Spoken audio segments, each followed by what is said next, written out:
Kolkata new town এলাকার গৌরাঙ্গনগরে greenfield এলিগেন্সবাসীদের পক্ষ থেকে ষষ্ঠ দুর্গাপুজোর প্রাক্কালে এবারের থিম প্রয়াস। এই থিম নিয়েই সারা বছরের রকমারি উৎসবের আয়োজন। 27শে আগস্ট বুধবার সবার উৎসাহ উপস্থিতিতে মহাসমারোহে খুঁটি পুজো ও গণেশ পুজো পালিত হলো। এবারের উৎসব সম্পূর্ণ প্লাস্টিক বিবর্জিত। শুধু তাই নয়, সকলে নিজেরাই সরা, বাঁশের কুলো ও প্লেট ইত্যাদির ওপর অঙ্কনের মাধ্যমে সাজাচ্ছেন মায়ের মণ্ডপ। অনুষ্ঠানে শিশু অংশকারীদের পুরস্কার হিসেবে দেওয়া হচ্ছে গাছের চারা, যাতে করে তাদের যত্ন ও ভালোবাসায় সেগুলি বেড়ে ওঠে মহিরূপ হয়ে। অনুষ্ঠান শুধুই আনন্দের নয়, ভবিষ্যৎ প্রজন্মের এই শিক্ষা যেন তাদের পাথেয় হয়ে ওঠে, এই ভাবনাই আছে সব পরিকল্পনার মূলে।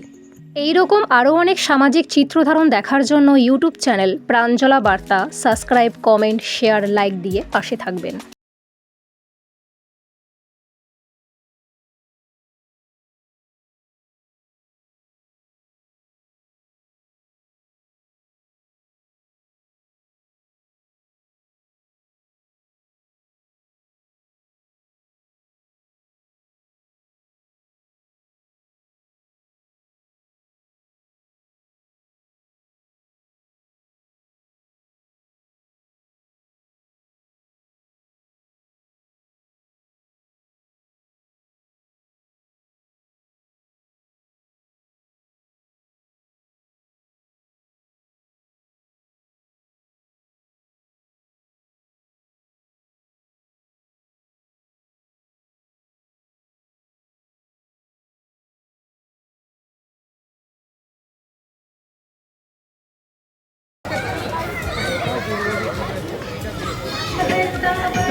माझ्या हातात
Okay.